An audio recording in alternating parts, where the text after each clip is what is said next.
la lecture de ce jour, frères et sœurs, Maître Paul, par sa seconde épître aux Thessaloniciens au chapitre 2, nous parle de la véritable élection divine, qui est basée non sur le sang, mais sur la méritocratie à travers la recherche constante de la vérité. Si au premier abord, on pourrait avoir quelques difficultés à comprendre les articulations entre les concepts d'élection, de méritocratie et de vérité, nous allons voir aujourd'hui que c'est en réalité assez simple à comprendre. En effet, si l'élection renvoie aux personnes choisies par Dieu, afin qu'elles puissent avoir part au salut, on pourrait penser de prime abord que l'homme, étant choisi avant sa naissance, n'a que peu de rôle à jouer au sein de ce procédé. Toutefois, ce serait facilement oublier qu'aux yeux de Dieu, le temps est comme contracté.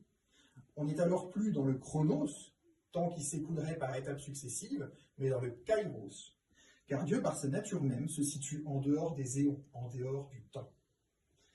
Le Tout-Puissant étant ce qui reste lorsque tout a disparu, c'est pourquoi en théologie on parlera d'apophatisme, pour désigner le fait de se dépouiller afin de demeurer en l'esprit. Il s'agit d'ailleurs du procédé que l'on applique à travers la prière, et même à travers les ascèses en général, pourrait-on dire.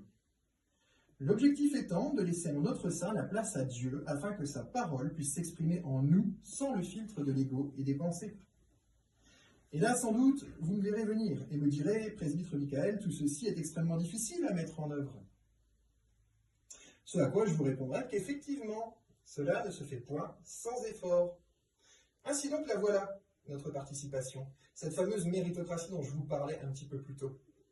C'est pourquoi, en ce dimanche, frères et sœurs, je souhaiterais que nous éclaircissions ensemble le rôle du troisième point de notre triptyque initial, à savoir la vérité.